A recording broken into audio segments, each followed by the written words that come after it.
People, the people I game with. That would be Hunter, Jack, Zach, and Ben.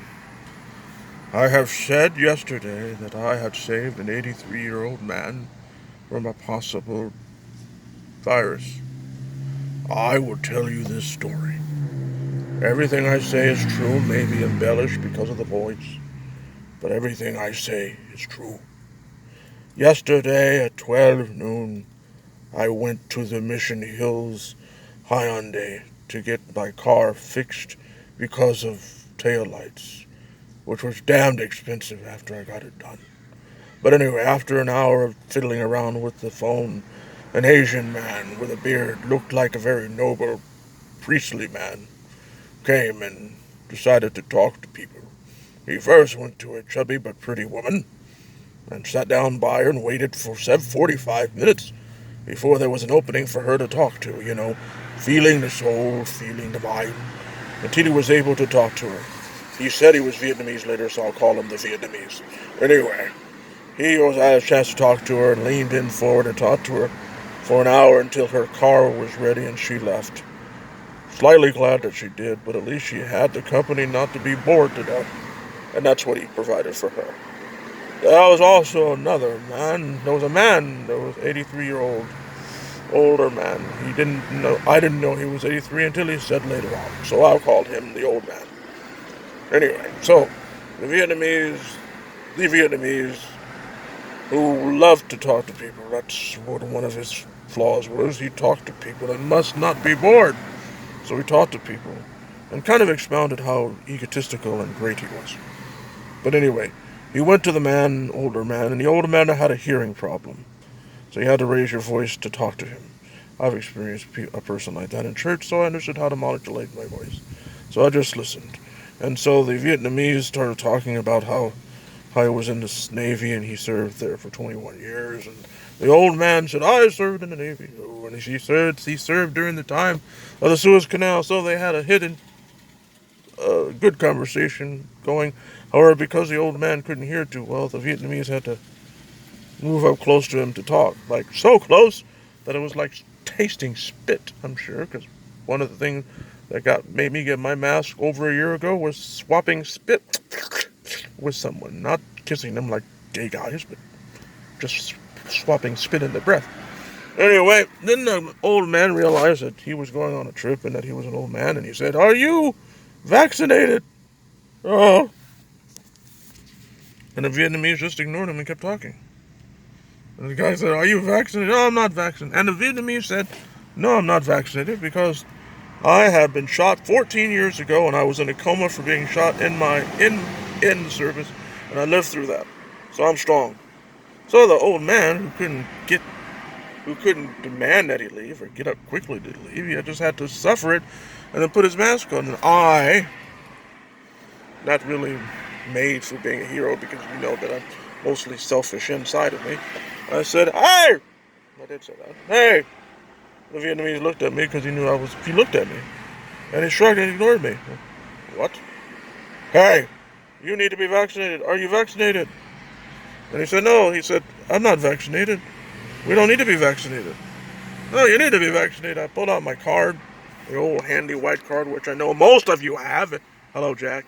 And most of you have, and I have the white card and the ability not to wear a mask because I have the white card. Hopefully it holds out. And so I said, You have a card? You have a mask? No, I don't need it. I don't need it. And he said, I was shot 14 years ago and I survived survived the wound and I came back. And so I have strong metabolism. So it doesn't matter if you have strong metabolism or not. You need to be vaccinated. It'll show vaccination. It's the rule. And I begin raising my voice to counter his ego, not because I'm black or because I need to get my point across. Yeah, this is my hand. See, oops. Anyway, because I wanted to make sure he understood. He didn't give a shit anyway. So she said, I have my daughter who's a doctor said that masks are useless. I mean, they don't need it for this plague. You just go through. Yes, I've heard that from the conservatives. And I would have believed that too until I was in church and I was scared over a year ago and scared of being shopping. But anyway, it's because of the particles. But anyway, the Vietnamese said I don't have to do it because that's what my daughter said.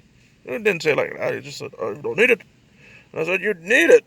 I said, "It doesn't matter if you're able to lift tall buildings in a single bound, or you need to be vaccinated, or you need to show proof of vaccination." Now, we were in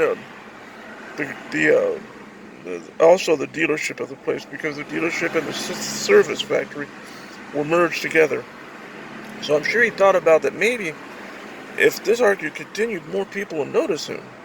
Because no matter what, he's still in the wrong. So he stood up. Remember I said he was a priestly fellow? He stood up and said, 14 years ago, and I have a strong metabolism, and there's 4 things that people should avoid. I don't remember, I just remember 2 of them. Fear and anger. I raised my hand. I had 2 of the 4. Fear and anger. I said, yeah, I have fear and anger. And you need to be vaccinated. It doesn't matter how great you are. It doesn't matter how powerful you are. You, by law, need to be vaccinated. Oh, I'm not going to bother you people. I'm not going to deal with you people. I'm going to walk out, go out. I said, good. Get out. No, I didn't say get out. I just get good. And the older man was very happy. The guy walked out, came back 3 hours later when I was nodding, got a drink. When I woke up, I saw the back of him. But I knew that it would take 15 minutes for the COVID to infect anyone. But I had I learned my vaccination. So he left. But again, after he left, me and the old man talked, found out he was 83. Found out he was taking a trip 2 weeks later. And then I got the COVID vaccination, the second round, 2 weeks ago. 2 weeks before, 2 weeks ago. I said, I thought to myself, well, if the Vietnamese had the COVID, that's pretty close for you. And I thought to myself. And we had a talk about, 10 minutes, and we broke off talking. It was convenient to do.